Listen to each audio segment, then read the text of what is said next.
É a Na teoria vida da prática. coisa? Na vida prática, né? Porque, assim, uma Bíblia que pode ter sido mal traduzida, ela pode levar a uma má interpretação, né? E aí a gente tem aquela questão, o que é uma boa tradução e o que não é? O que seria uma boa tradução e uma má tradução na visão do senhor? Bom, acho que podemos admitir que seria admissível alguém preparar traduções diferentes para propósitos diferentes, ou, digamos, públicos diferentes, enfim.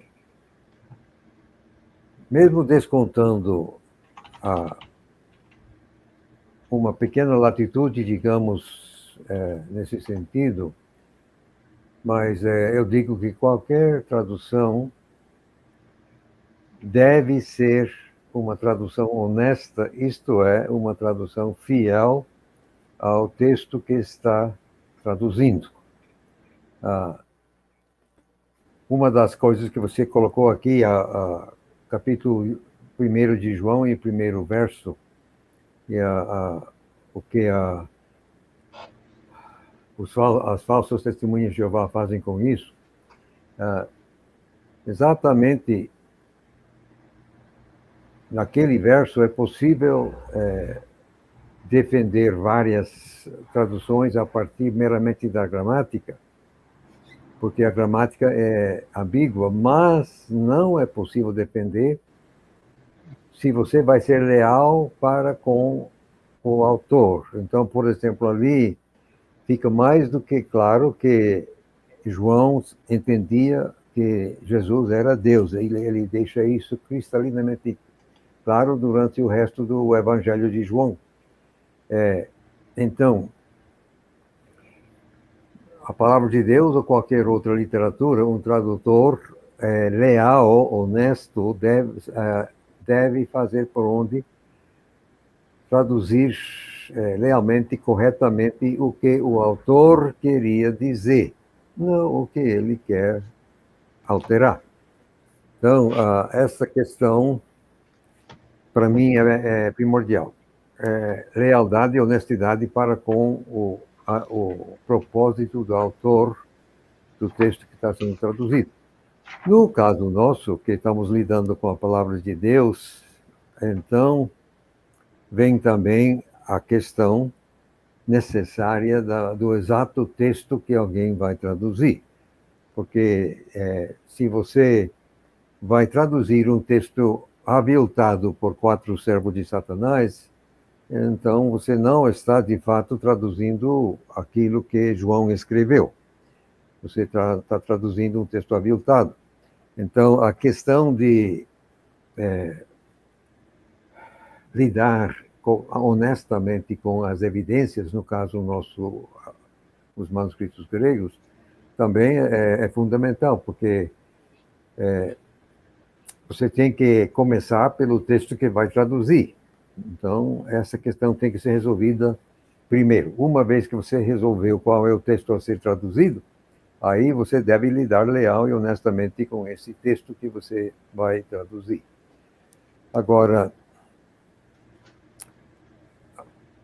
dado essas colocações, alguém poderia querer fazer uma tradução assim mais leve para alcançar os jovens, digamos, ou então alguém poderia querer uma tradução um pouquinho assim mais formal para leitura nos cultos da igreja, coisa e tal.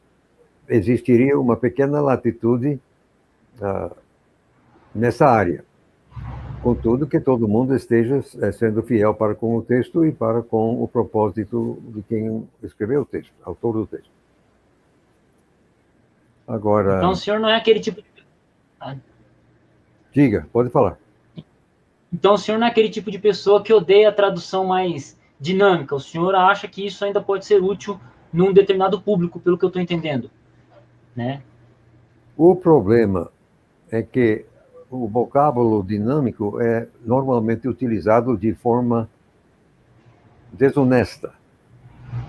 Eles usam dinâmico para esconder o fato de que estão fugindo do sentido que o autor do livro quis transmitir. Essa é a verdade lamentável. Agora, depois, quando você chega a uma paráfrase, isso não tem cabimento, porque uma paráfrase está propositadamente e declaradamente fugindo daquilo que o autor escreveu. Quer dizer, é uma coisa onde o autor, o tradutor, não está traduzindo o texto, está traduzindo a sua interpretação, ou as suas ideias, ou como queira, mas não é uma tradução leal e honesta. Então,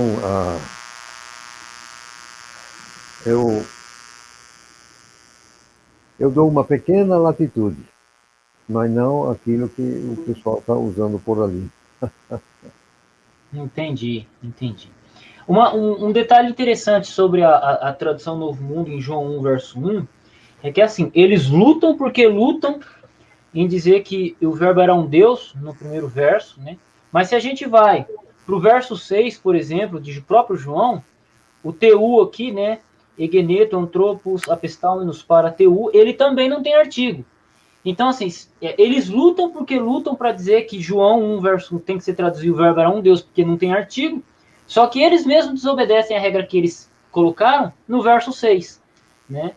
E uma coisa que é interessante, Hugo, é que de todas as vezes que ocorre uma situação parecida com essa, de não ter o artigo, cerca de 6% das vezes é que a tradução Novo Mundo usou o artigo indefinido, né?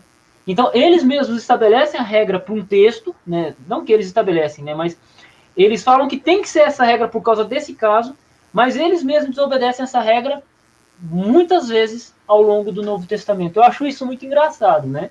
Mas... Não é engraçado, é desonesto. Agora, a minha tradução dos 4 evangelhos já está no mercado há algum tempo. O Soberano Criador já falou. Então, aqui os 4 evangelhos. Então, aqui em João, você pode abrir no primeiro verso a minha tradução e tem várias notas de rodapé, mas a terceira nota trata exatamente dessa questão. Eu vou ler aqui essa nota. A tradução Novo Mundo das Testemunhas de Jeová, no que eu digo as falsas testemunhas de Jeová, traz um Deus. Eu vou ler primeiro o texto como eu traduzi. No começo, o verbo já existia, e o verbo estava com Deus, e o verbo era Deus. E esse Deus está em letra negrita, assim, enfatizada. Então, o verbo era Deus, mas aí, então, essa versão Novo Mundo diz um Deus. Aí que está a briga. Então, eles defendem sua escolha porque o substantivo Deus ocorre sem o artigo definido. Isso é pura verdade. No texto grego não tem o artigo definido. E a ausência do artigo em grego tem o efeito do artigo indefinido em português. Aí, um Deus. Entretanto, um outro uso frequente da ausência do artigo definido, em grego no caso, é para enfatizar a qualidade inerente do substantivo. Neste caso, Deus. Gramaticalmente, a construção é ambígua. De sorte que aqueles que desejarem negar a divindade de Cristo traduzirão, logicamente, um Deus. Já que o próprio João esclarecerá perfeitamente que Cristo é Deus mesmo, consideramos que aqui ele está enfatizando esta característica inerente. Um tradutor leal fará por onde repetir o sentido pretendido pelo autor. Eu diria que a tradução Novo Mundo é desleal ou infiel neste lugar. Mas ainda resta uma outra consideração a ser feita. Se João tivesse usado o artigo definido, nós teríamos uma equação em grego. Quer dizer, a palavra iguala o Deus, o que anularia a Trindade. Então, João não poderia escrever o Deus. Ele cita o próprio Cristo, que esclarece que o Pai e o Filho são pessoas distintas. Então, é preciso entender que nem sempre a questão é tão simples teologicamente como alguém possa imaginar. Você tem que ver que tem vários aspectos da coisa. Mas João simplesmente não poderia ter colocado o verbo era o Deus, porque iria acabar com a Trindade. Então, mas quanto à tradução que eu digo infiel lá das falsas testemunhas, gramaticalmente é possível. Então, se você for discutir com um deles meramente a partir de gramática, vai ser uma discussão de surdos. Nunca você vai chegar a um acordo, porque a gramática é ambígua. Você tem que resolver a questão vendo o que o próprio João entendia a respeito do assunto. E ali é muito claro, Cristo é Deus. Então, assim, essa é a minha resposta para essa questão. Perfeito. Ainda dentro de falando de tradução Novo Mundo, temos uma outra tradução dentro da tradução Novo Mundo que eu digo que é um tanto interessante, porque eles adicionaram uma palavra a mais do que está no grego, né? Colossenses 1,15.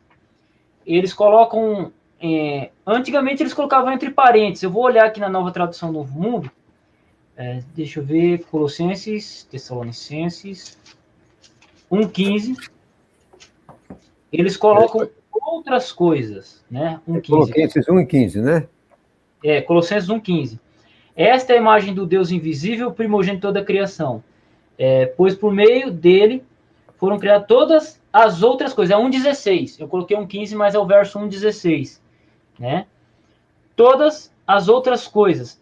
Me parece que todas as outras é uma adição da tradução deles. É possível essa adição? É possível essa interpretação, Igor Piqueri? O que o senhor acha sobre esse texto aqui? Eu acho que o senhor já tem um comentário sobre o assunto, né? Bom, o que o texto diz mesmo, eu vou ler aqui. Estou lendo a minha tradução, que já está feita, só que não está no mercado ainda, porque por ele todas as coisas foram criadas. Aí eu traço os nos céus e as sobre a terra, as visíveis e as invisíveis, sejam tronos ou domínios ou governantes ou autoridades. Outro traço. Todas as coisas foram criadas por ele e para ele. Então, essa é a minha tradução. Agora, eu posso ver agora aqui o texto grego para ver se tem qualquer nexo esse acréscimo deles que você está falando. Colossenses 1:16. Eles colocam essas demais coisas aonde? Todas as outras coisas foram criadas por meio dele, né? Ó. Pois por meio dele foram criadas todas as outras coisas, nos céus e na terra. Não, vamos ver aqui.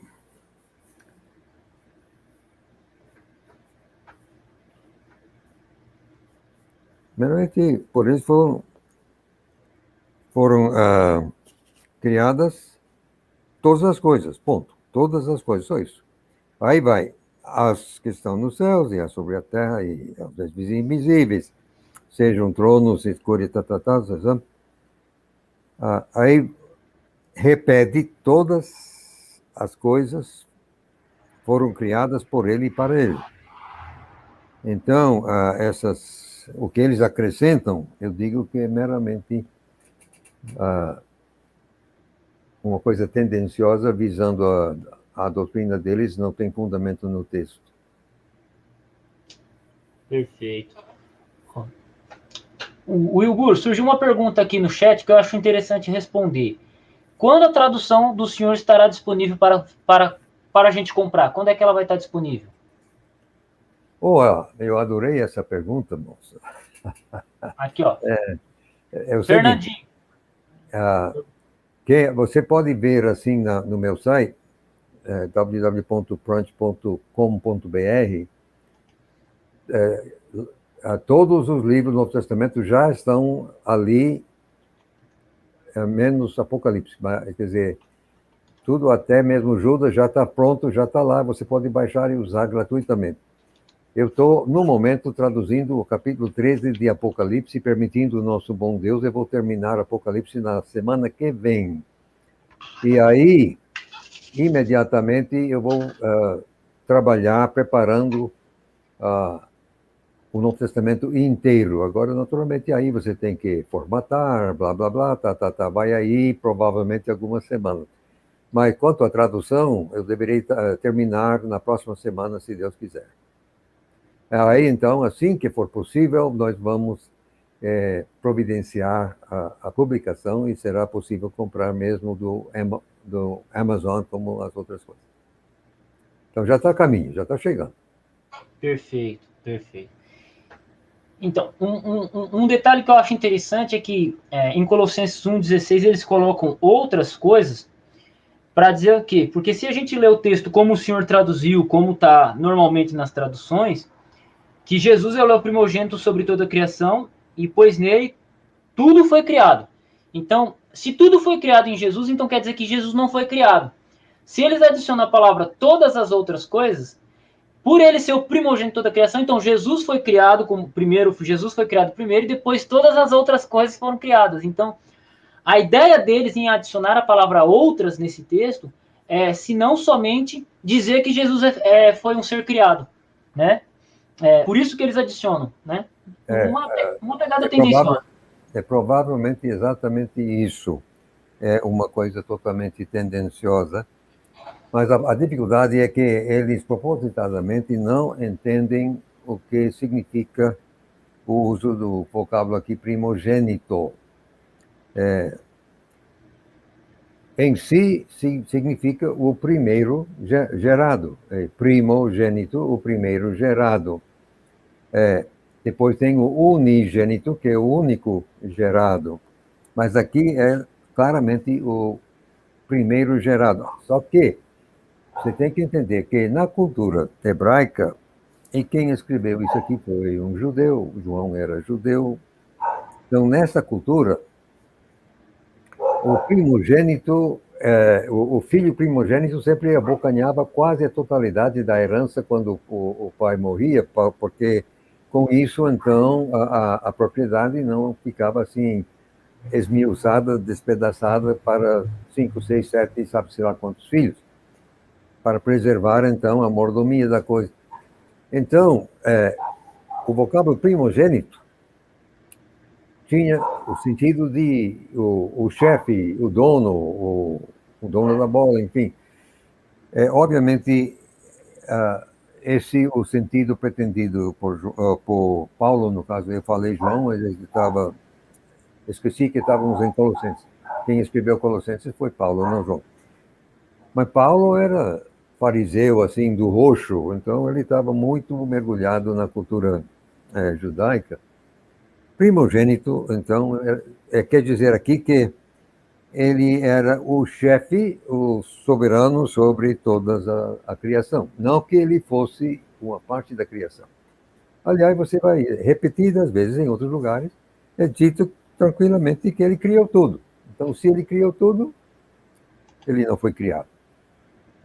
É uma questão tendenciosa, simplesmente, da parte deles. Perfeito. Creio que o senhor já deu uma palhinha, né? Vamos voltar lá para João, né? João 3,16. Unigênito Filho de Deus. O senhor comentou que unigênito significa filho único gerado, né? Mas o interessante é que essa tradução para nós em português, ela vem, como o português vem do latim, o português puxou do latim a expressão unigênitos, né? Só que se a gente for para o termo monogenês, que eu vou até deixar o senhor explicar, lá a ideia mais correta seria de único de sua espécie. O senhor concorda com isso? O que o senhor tem a dizer sobre essa questão aí de monogenese em João 3, verso 16? Não. Significa exatamente o único gerado. Olha. Jesus foi gerado no ventre da Virgem Maria pelo Espírito Santo. Então, literalmente, com todas as letras, Jesus foi exatamente o único gerado Filho de Deus. Exatamente, literalmente isso. Jesus foi o único gerado. Ele foi gerado pelo Espírito Santo no ventre da Virgem Maria. Ponto. Deus tem um horror de outros filhos. Filhos por adoção. Eu sou filho de Deus, mas filho por adoção. Não por ter sido diretamente gerado por Deus. O meu antepassado foi criado por Deus. Adão foi criado, ele não foi gerado. Adão foi criado por Deus. Jesus foi gerado literalmente pelo Espírito Santo no ventre da Virgem Maria. Quer dizer, o Espírito Santo forneceu os genes que o pai físico normalmente iria fornecer, só que não houve pai físico nesse caso. Então, isso aqui é literalmente unigênito no exato sentido do vocábulo, sem arrodeios. Entendi, mas aí o senhor coloca o único gerado no sentido de na encarnação humana dele, né? Que eu acho que é o contexto de João, né? Sim, claro. Entendi. Claro. O senhor coloca no contexto humano, porque quando se usa esse termo monogenês aqui, normalmente eles querem tentar aplicar para dizer que Jesus ele foi gerado, mas na questão da eternidade. Então, Não, tem que ver o contexto, moço. Porque Deus amou tanto o mundo que ele deu o seu Filho unigênito para que todo aquele que crê para dentro dele não se desperdice e mantenha vida eterna. Mas aí vai exatamente a encarnação, para que ele pudesse ver por aqui e chegar até a cruz, o Cordeiro de Deus, derramar seu sangue e pagar por nossos pecados. Entendi. Agora que ele tenha sido gerado, aí então, gerado em que? Aí que o muçulmano tem que ver. Aí o muçulmano vem, e então, Deus tinha mulher? Como é que foi aquilo? Quer dizer, como? Não dá, né? Quer dizer, eles rejeitam o filho porque para eles Deus é um. Quer dizer, como é que Deus pode ter filho se não tinha mulher? Enfim, é uma confusão danada. Mas aqui não.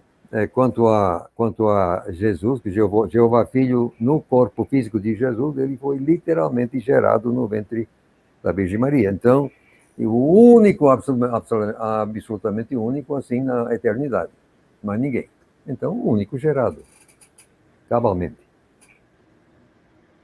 Entendi. Agora, se alguém faz questão de não entender, faz questão de não entender. Quer dizer, o pior dos cegos é aquele que se recusa a ver. Paciência. É que, tipo assim, literalmente, eu achei que eu ouvi uma outra opinião, né? Mas, assim, achei que o senhor ia caminhar para um outro caminho e eu, nossa, que interessante o caminho que ele está seguindo, mas coisas da vida, né? Literalmente. Teve um livro que eu li, Cristologia, esse aqui, de Haldane, que ele comenta sobre esse termo monogenês, e ele discute dentro da cristologia, bem interessante. Mas, tranquilo, eu entendi a posição do senhor. Jesus ele é o único gerado na questão humana, né? Não na questão de eternidade, que o texto também não está tratando da eternidade em si, né? Porque é nesse sentido que normalmente as pessoas pegam. Mas... Não. Porque o Filho, enquanto pessoa da Trindade, é tão eterno quanto o Pai, quanto o Espírito Santo. Você vai ver isso em outros textos. Quer dizer, a eternidade do Filho está em outros textos. Perfeito. Teve um rapaz aqui, ele perguntou para o senhor aqui, deixa eu ver, acho que foi uma pergunta, mas essa aqui eu já fiz na live. O Guedes, eu vou deixar lá depois, que ele já falou no início da live. O senhor conhece a Nova Almeida atualizada ou o senhor não teve tempo de ver? A nova quê? Porque tem a terceira edição da Almeida atualizada de 2017. Ela foi lançada uma nova edição dela. O senhor conhece ou não teve tempo de ver?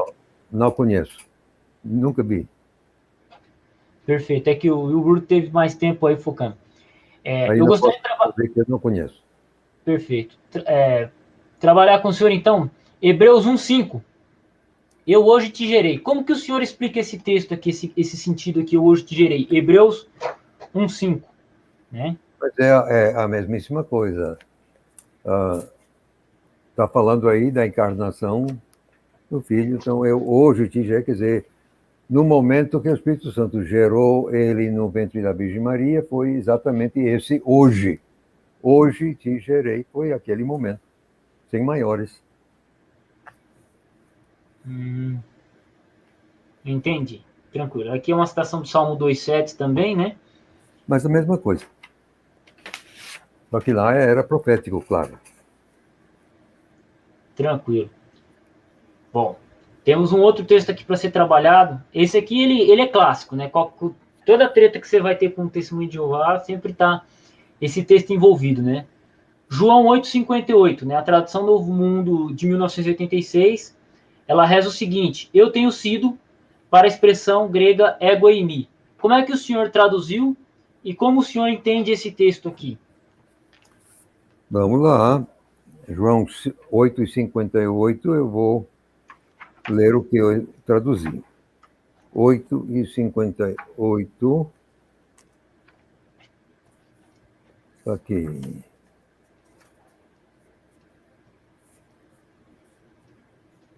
Bom, ele está discutindo lá com os fariseus, questão de Abraão. Uhum. Ele diz que antes que Abraão existisse, eu sou. Aí o pessoal, como você nem tem 50 anos. Aí, não, agora que sim. 58. Jesus disse a eles, com toda certeza, eu vos digo, antes que Abraão existisse, eu sou. Aí com isso pegaram pedra, porque eles sabiam exatamente o que ele estava dizendo. Ele estava dizendo que ele era Jeová. Como eles não queriam reconhecer isso, então eles interpretaram como blasfêmia e isso, a pena disso era ser apedrejado, morto. Então era exatamente isso que eles queriam fazer. Agora, 8:50, eu vou ver aqui o texto grego para ver essa questão do ego aimi.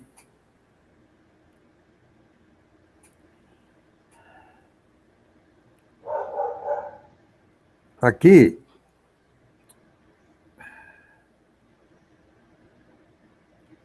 o verbo emi, como é que eu vou dizer? É um verbo deficiente no sentido de que o verbo não é passivo de todas as flexões que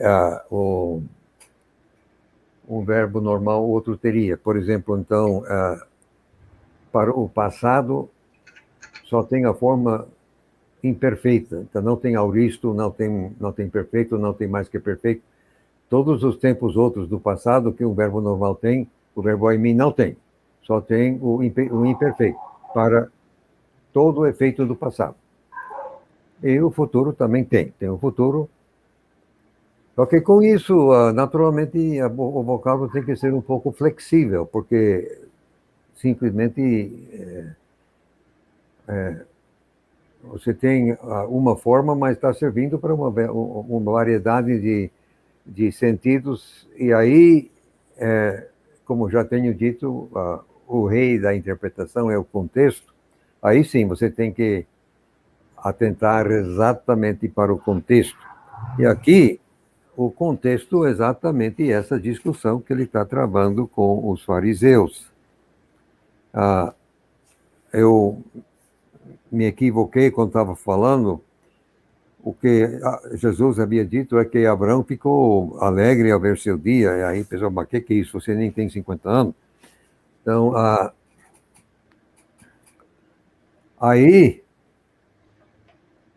você tem que entender a colocação de Jesus a partir da colocação daqueles fariseus. Eles disseram, você nem tem 50 anos e viu Abraão. Aí Jesus, em verdade, eu vos digo, antes que Abraão existisse, você pode colocar, eu existia. Isso é possível. nesse caso, você esperaria a forma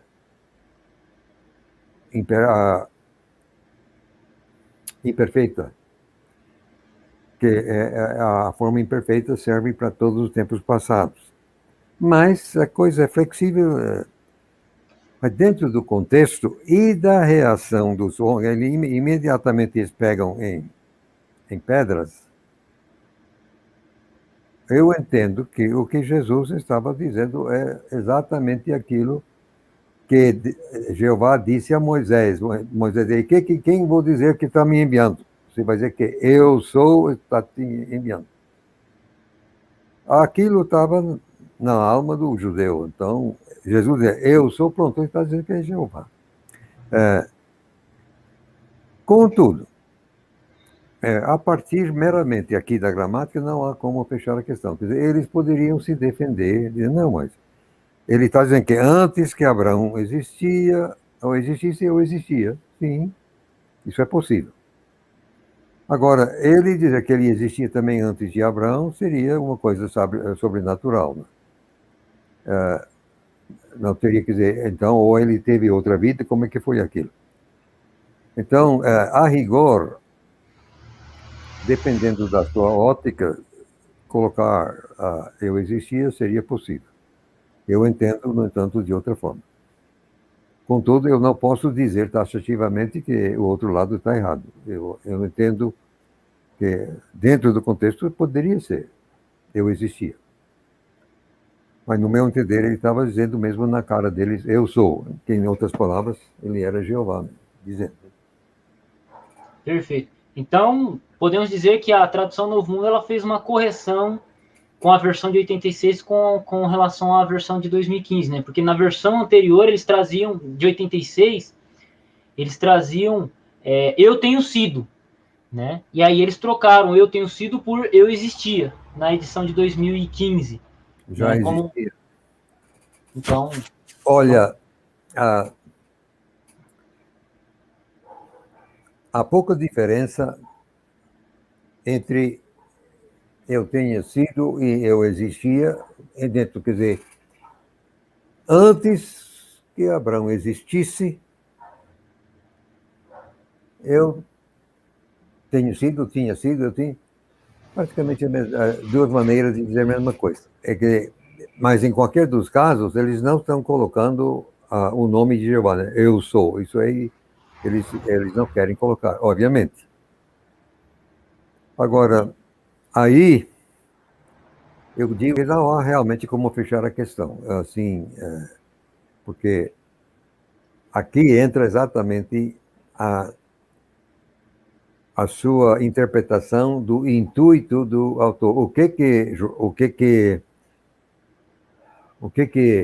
João queria, o que Jesus queria, o que Jesus estava dizendo. Aí um vai interpretar de uma forma e outro vai interpretar de outra forma.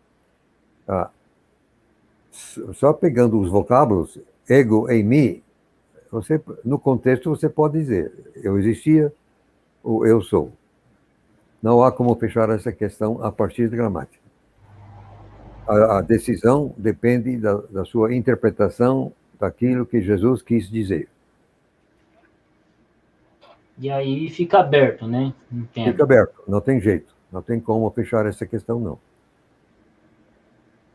Uma coisa que eu particularmente acho engraçada é que, assim, de todos os textos em que ego e mi aparece, ou só a expressão ego, ou só a expressão e mi aparece, é sempre traduzido como sou, eu sou, eu sou, eu sou, sou eu sou eu. Mas, curiosamente, só nesse texto, eles traduziram por eu tenho sido ou eu existia. Né? Assim como Ruar, se eu não me engano, em Gênesis 1:2, Ruar, já hebraico, já não é a área nem sua e nem minha, lá eles traduzem o Espírito de Deus, né? Eles traduzem por força ativa. É o único lugar que até onde eu sei, eles traduziram Elohim por força ativa, né? Espírito de Deus por força ativa. Né? Isso é, obviamente, uma coisa tendenciosa. Isso é, na cara, uma coisa tendenciosa. Então, é complicado, né? Mas, Bom, E a mesma coisa acontece com Ego e Mi, que só um texto eles traduziram por Eu Existia. Só umzinho. Eles não traduziram outros, só um. no meu entender, eles estão do outro lado e eu digo o que você espera do outro lado. A paciência. Ah, sim. Mais tranquilo. Eu queria saber como que o senhor traduziu Atos 20, verso 28 na sua tradução. O senhor Em tem como ler português, pra... no caso? Isso, o senhor pode ler para a gente em português? Eu vou abrir minha Bíblia de Jerusalém aqui. Atos 20. Atos 20, verso 28. Vou ver.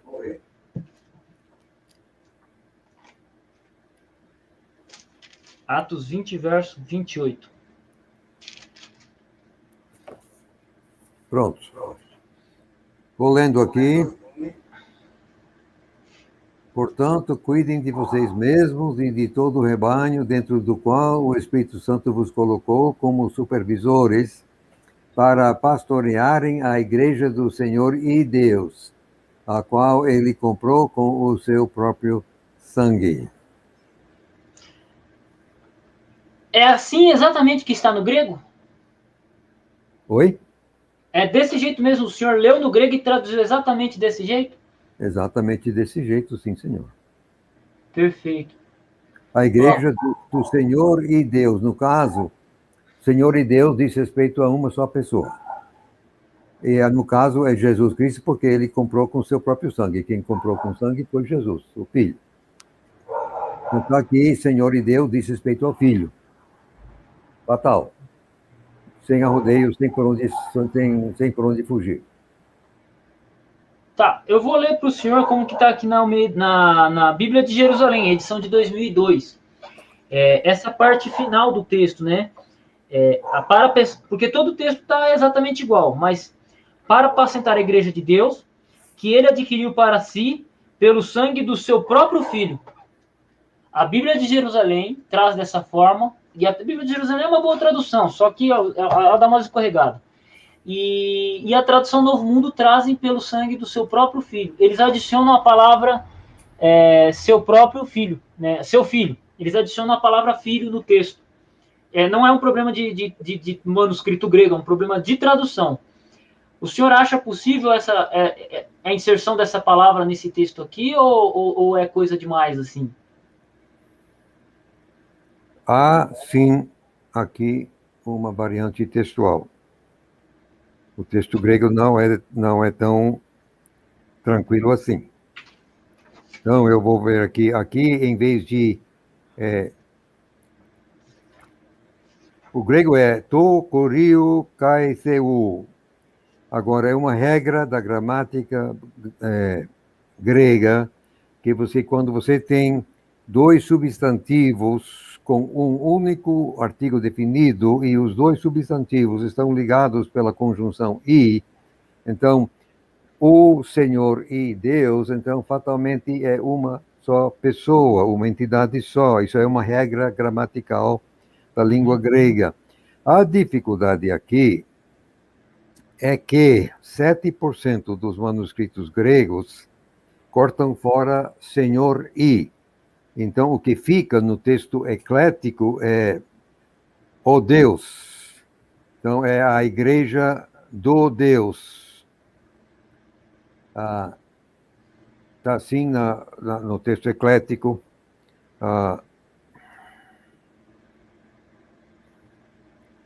Rapaz, não é só no eclético, não. É também no texto recebido. Barbaridade, tchê, que coisa triste. É, Não, tanto o texto recebido como o texto eclético chamado crítico, todos os dois seguem 7% dos manuscritos gregos, cortando fora Senhor e. Agora eu lamento muito, mas eu vou ficar com a, a maioria esmagadora, inclusive a melhor linha de transmissão, que diz exatamente o Senhor e Deus.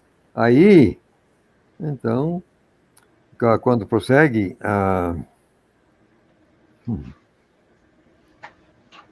que leitura. a igreja que ele comprou com seu próprio sangue, então, o seu próprio sangue, o texto grego diz próprio, é próprio, tá aí, próprio. Ah, não, assim, todos os manuscritos têm próprio, só que, outra vez, o texto eclético, com 5% dos manuscritos, dizem o sangue, o próprio, uma mesma coisa, aí não altera. Agora, comprou com o próprio sangue, isso não é o pai, não, moço. Isso não pode ser o pai. Comprou com o próprio sangue, só tem que ser o filho. Lamento muito, não tem jeito. Então, a, a, a igreja do Senhor e Deus que comprou com o próprio sangue é fatalmente Jesus, não é o pai, não. Lamento. Perfeito. Então, a adição da palavra filho no final desse texto, no final da leitura, então, é uma leitura um pouco difícil de se... Uma ideia difícil de se encontrar no texto, então, pelo que o senhor está dizendo aí. Não está no texto fatalmente, não, nem um pouquinho. Não está no texto, é um acréscimo. Eu digo indevido. Perfeito. Bom, particularmente as perguntas sobre tradução que eu gostaria de ter trazido para o Wilbur foram essas. Tem alguns comentários que eu gostaria de colocar para o senhor responder. O senhor vai até gostar de responder aqui. Algumas coisinhas bem simples. Wilbur, o senhor tem coragem de mandar um Novo Testamento grego do senhor, Novo Testamento traduzido quando sair para a França? Porque tem um amigo meu que ele é da França e ele falou assim, ó, Adolfo, o Wilbur pode me vender uma Bíblia Família 35 autografada? Só que ele mora na França, né? Por enquanto ele está na França lá. Eu não tenho tempo para embrulhar livro e levar no correio e postar o livro. Lamento muito. Eu não tenho secretário, não tenho ninguém me ajudando. Normalmente, as pessoas, assim, um professor numa escola tem secretário, tem pessoa para fazer isso. Eu não tenho, estou aqui sozinho. Neste mês eu completo 87 anos, pela graça de Deus. Eu lamento, mas eu não vou no correio para postar uma cópia para quem quer que seja, na França, na Rússia, na China, onde estiver. Lamento muito.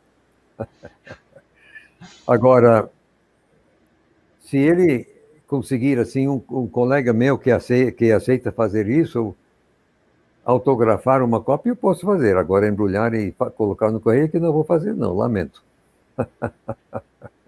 Já era, Roberto. Eu vou falar para o Alan, que é o braço direito dele. Ele falou que não tem secretário, mas o Alan é o braço direito dele na parte de internet, cara. Então fica tranquilo que eu vou pedir para ele aí anotar, enviar. Fechou? Só que o que ele faz é a parte eletrônica, não é embrulhar livro, não. Vamos, mas se você conseguir convencê-lo, boa sorte. Perfeito. O Joab Inácio, ele fez uma pergunta interessante. Qual é o melhor... E aí tá bem dentro da nossa live hoje, né? Qual é o melhor tipo de tradução? Qual o melhor tipo de tradução? O método mais literal e formal? Qual o melhor tipo de tradução? O método mais literal e formal ou mais dinâmico e funcional? Essa é a pergunta dele. Eu rejeito essa distinção, que ele está colocando literal e formal de um lado, dinâmico e funcional do outro. Eu rejeito. Eu digo que a minha tradução é funcional. Eu procuro ser literal até certo ponto.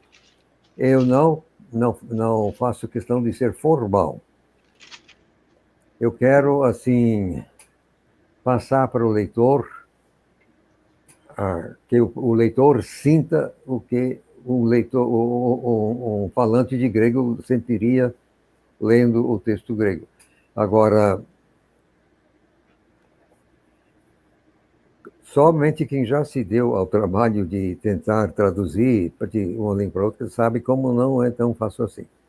Porque é impossível uma tradução perfeita de uma língua para outra, porque as áreas semânticas dos vocábulos não se sobrepõem perfeitamente.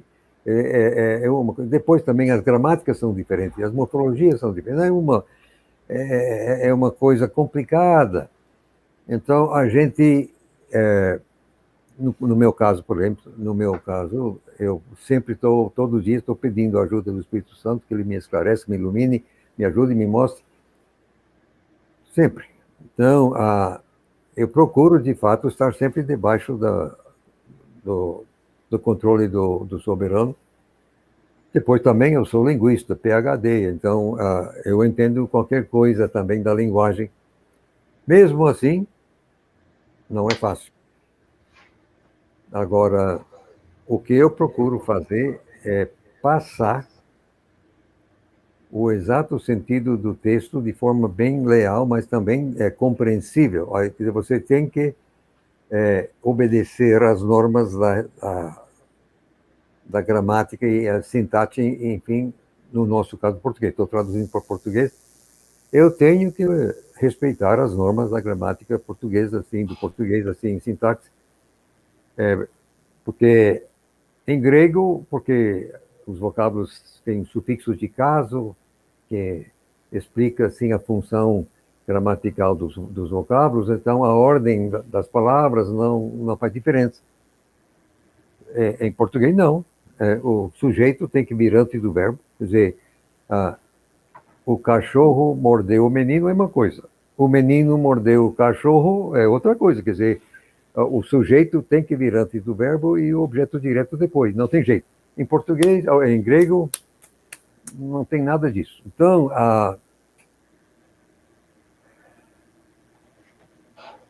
eu entendo dessa forma. Eu procuro ser literal até onde a natureza do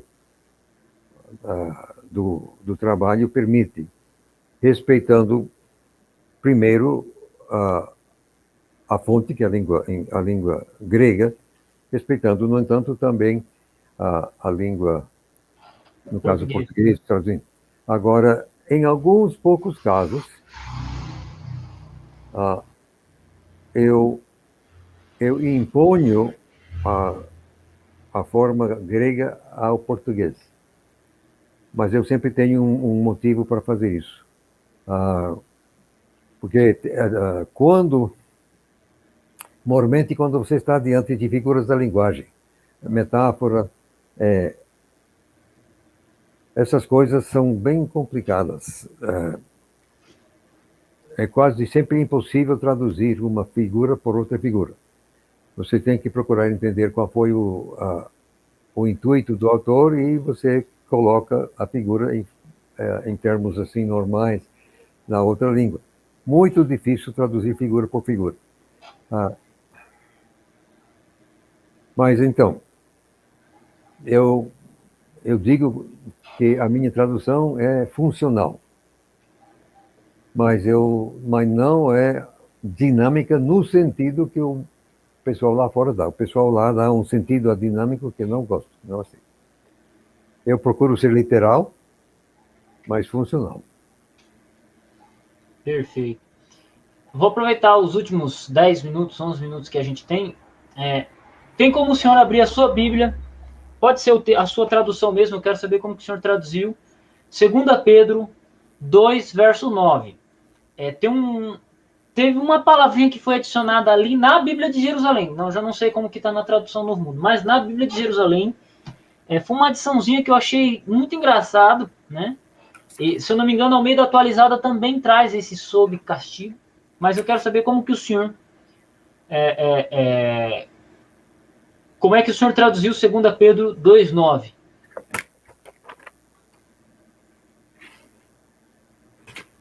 Tem que achar primeiro 2 Pedro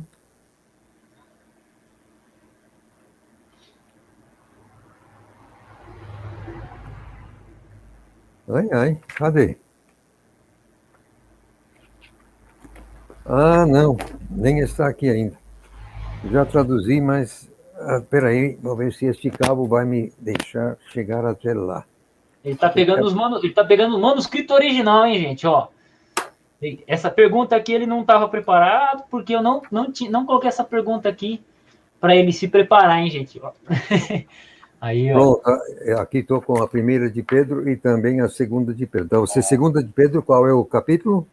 2,9. Mostra pra gente aí o manuscrito aí, ao vivo e a cores pra gente. O manuscrito original da tradução do Wilbur. Ó, aí sim. Essas letras menores aí, elas são as notas de rodapé? Nota de rodapé. Você tem que. Pedro é complicado. Tem mais nota de rodapé do que texto. Legal, legal, legal. Capítulo 2, qual? Verso 9. 9. Isso. Vou ver aqui. Ah, então o Senhor sabe resgatar os piedosos das provações e reservar os injustos sob punição para o dia do juízo. O senhor traduziu aqui, colocou a palavra sob. Sim. Sob punição. Sob punição. É interessante que no texto grego não tem a palavra sob, né? Então, Vamos lá. Se eu coloquei é porque tem. Vamos ver. Eu vou ver aqui o texto grego. Segundo de Pedro 2, verso 9.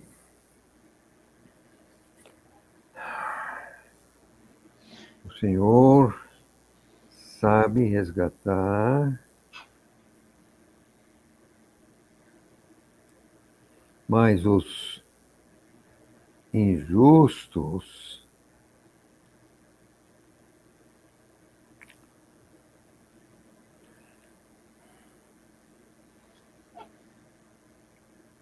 a dificuldade aqui é. Não, peraí.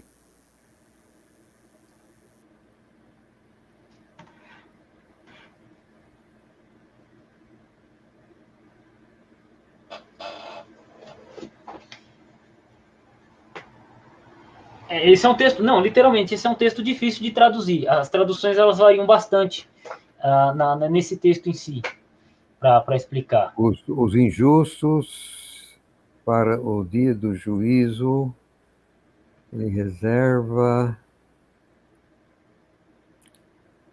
Aí, o que eu traduzi como sob punição é um verbo assim, colazomenos.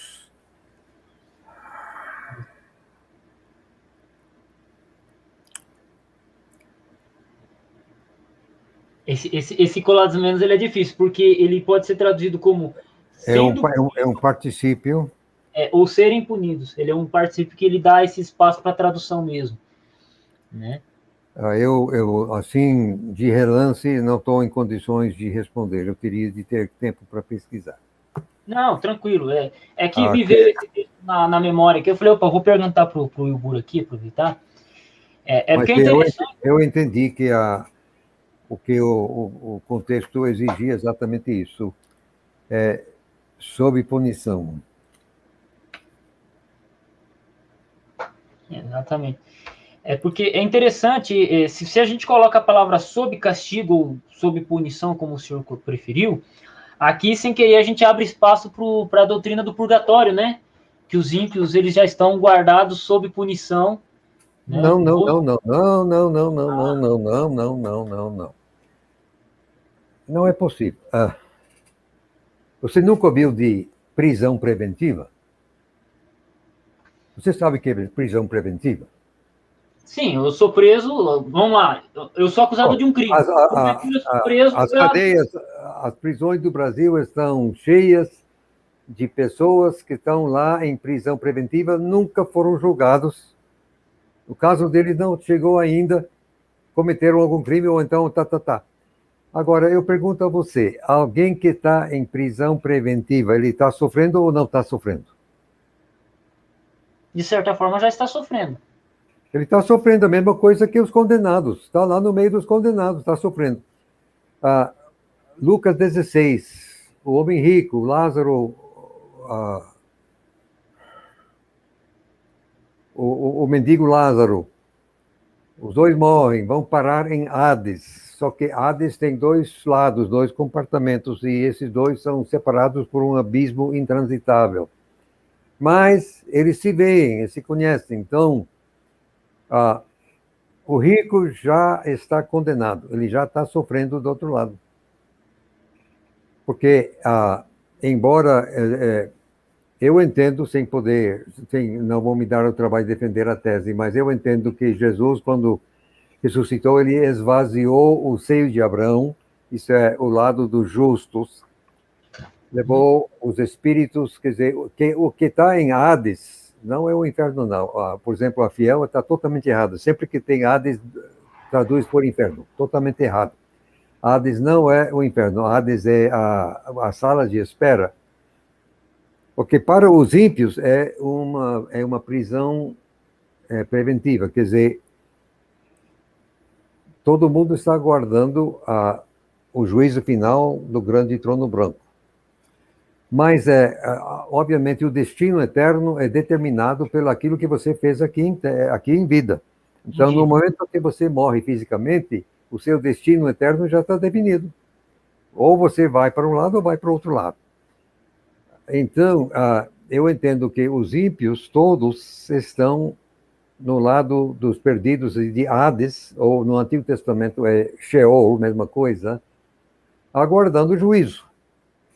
Mas é prisão preventiva, já estão sofrendo, moço, já estão sofrendo, quer dizer, o destino já está definido. Só que estão aguardando, assim como os coitados das nossas prisões cheias, assim, estão aguardando o julgamento, mas já estão sofrendo, já estão aí. Então, a mesma coisa, aqui estão sob punição, estão sendo punidos, moço, é prisão preventiva. Isso é punição, moço. Se você nunca foi parar lá, não queira saber.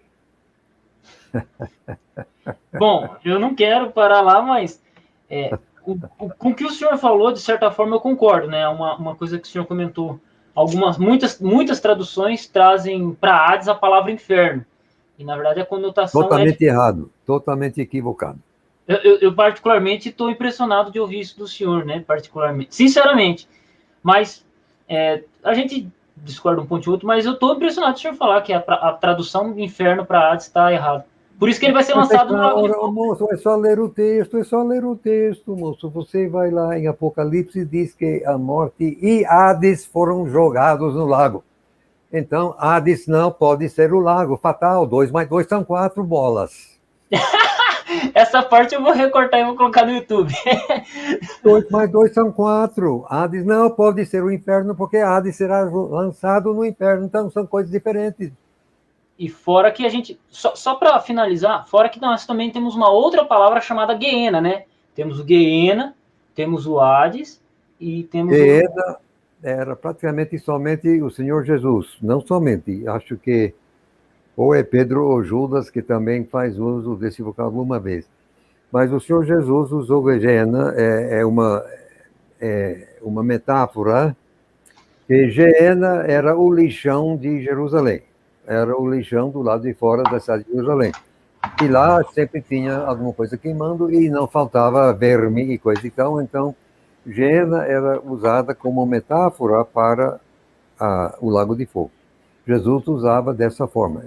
Você vai ver repetidas vezes nos 4 evangelhos o Senhor Jesus usando o vocábulo Geena. Você raramente vai ver esse vocábulo a não ser na boca do Senhor Jesus.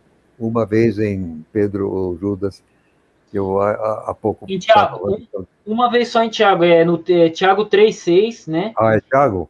Então, uma vez só, Tiago 3,6. O resto é tudo nos evangelhos. Tiago, no caso, meio irmão de Jesus, usou da mesma forma, mas Geena é simplesmente uma metáfora do lago. Porque você vê no contexto, sempre Jesus falando, é o lago, é o paradeiro final que ele está comentando. Perfeito.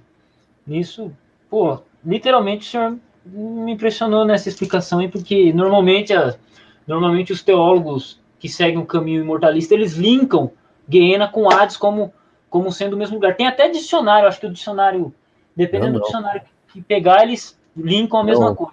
Não é a mesma coisa. Não é a mesma coisa. Pô. Olha, o pessoal faz assim uma confusão danada. O vocábulo Sheol em hebraico no Antigo Testamento, você vai achar 9, 10, 11, sei lá quantas traduções desse coitado de um vocábulo. Ah!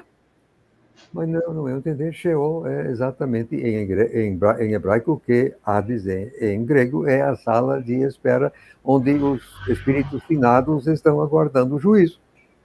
Só isso. Agora, o pessoal faz uma confusão danada. Paciência. Ah, Interessante. Assim, ó, se a gente fosse qualificar o senhor está entre a explicação mortalista e entre a explicação imortalista. Eu creio que o senhor ainda continua crendo na consciência após a morte, mas o senhor não usa os mesmos argumentos do que o senhor não usa os mesmos argumentos que muitos imortalistas usam, né? Eu achei interessante. Eu sempre aprendo um pouco mais os meus argumentos se fundamentam no texto. no texto. Sem mais. Sem mais. Porque eu digo, o meu ofício que Deus me deu, agora o meu ofício é promover a autoridade objetiva do texto bíblico, do texto sagrado. A autoridade objetiva depende de sentido verificável. Mas então, se a autoridade é objetiva, é exatamente no texto que a gente vai se fundamentar. E não em teorias assim, sejam quais forem e de onde vierem. Não. Eu quero saber aquilo que o texto diz. Sem mais. Eu sou chato mesmo, viu? Não. É que assim, a gente vai conhecendo mais o senhor e a gente vai se impressionando. E lembrando que aqui não é nada ensaiado, tá, gente? Eu só mando algumas perguntas para o Grupo que a gente vai tirando ao longo da live. Mas eu aprendendo um pouco mais sobre o senhor, sobre a maneira que o senhor pensa, eu tô interessante, cara, interessante, né? E Wilbur, já bateu 1h03 de live, já tomei mais de 3 minutos do tempo do senhor. Eu gostaria que o senhor desse algumas palavras finais. Eu acho que tem uma pergunta aqui que eu achei muito interessante. Deixa eu ver aqui. Papapá. Não, não é. Eu achei que tinha visto uma pergunta aqui. Mas não é. O senhor poderia só terminar a live falando quando mais ou menos vai estar pronta a tradução da família 35 com esse monte de nota de rodapé que o senhor tá colocando para nós aqui no público brasileiro? Seguinte, meu irmão, se Deus permitir, eu vou terminar a tradução em si na próxima semana. Queira Deus que sim. Uma vez que eu faço isso, aí eu tenho que transformar isto aqui nisto aqui. Quer dizer, você tem que mudar totalmente de um tamanho aqui de A4, você tem que mudar para o tamanho de livro. Em inglês isso é 6 por 9 polegadas. Mas aí as páginas tal que nós chamamos de imagem espelho para que você possa encadernar e as margens fiquem iguais, enfim, etc. Então vem a formatação. Agora, se eu fizer sozinho, talvez eu faça, acho que eu vou ter que fazer mesmo, a gente tem dois arquivos. Você tem o arquivo formatado do jeito que tem, aí então você meramente você corta e cola, corta e cola, corta e cola, corta e cola, e vai indo, transformando então o formato este no outro. Isso é um trabalho escravo, não tem nenhuma assim, não tem nenhuma inspiração, meramente corta cola, corta cola, corta cola, corta cola, até terminar. Agora, como os 4 evangelhos já estão prontos, então vai Atos, Apocalipse. Só que Atos, Apocalipse, convenhamos, é um pedaço respeitável. Então, vão aí centenas de páginas que terão de ser formatadas. Aí isso vai levar algumas semanas, com certeza. Não sei, 2, 3 semanas, no mínimo, por aí, dependendo de outros fatores. Uma vez isso, aí tem que ver, assim, chegar e fazer chegar na mão da Amazon para, então, publicar. Porque é o tal do print on demand, né? Quer dizer, só é o tal do self-publishing, você mesmo, então é outro sistema. Mas, naturalmente, o Amazon tem seus requisitos, assim, suas normas, você tem que respeitar, enfim, etc. Aliás, tudo que você manda tem que ser em PDF, não pode ser outra coisa, não. Só um arquivo único, total, em PDF. Enfim, digamos, se eu terminar na próxima semana, que vai ser, então, meados de abril, então, permitindo o bom Deus, talvez em meados de maio ou até o final de maio, o livro já esteja disponível no mercado. Queira o nosso bom Deus. Tomara, que muita gente está esperando essa tradução aí. E pelo que eu vi no manuscrito de Pedro, é isso de texto, isso de nota de explicação de tradução, né? Porque Pedro é brabo mesmo. Pedro é difícil. Ele é até mais difícil que Tiago. Não que Tiago seja simples, mas Pedro é mais complicado. Só uma pergunta sobre as notas de tradução. As notas de rodapé do senhor, elas estão focadas na tradução, né? Elas não são notas de rodapé teológica, né? Como a Bíblia de Jerusalém ou a Bíblia Pentecostal. São notas de tradução, relacionadas à tradução, né? Ou não? Tudo é diretamente relacionado à tradução, ao texto, mas em alguns assuntos que eu julgo de tamanha importância, a gente divaga, quer dizer, a gente coloca o que é o texto. Mas também eu, às vezes, coloco as implicações teológicas. Aí, então, vai outro, quer dizer, aí isso é outro jogo, mas eu entendo ser necessário isso e que, às vezes, eu procuro dar também ilustração práticas, assim, eu estou querendo, na nota de rodapé, estou querendo ajudar o leitor a entender o texto. O texto é o texto é a palavra de Deus. Aí as notas de rodapé são minhas, não é a palavra de Deus, eu querendo ajudar o leitor a entender o texto. Só isso. Perfeito. Wilbur, então, muito obrigado aí pela presença. Hoje eu trouxe o senhor só para falar sobre tradução, né? O senhor comentar um pouquinho também, comentou sobre a tradução. Então, agradeço a presença do senhor aí. Gente, um abraço e fomos.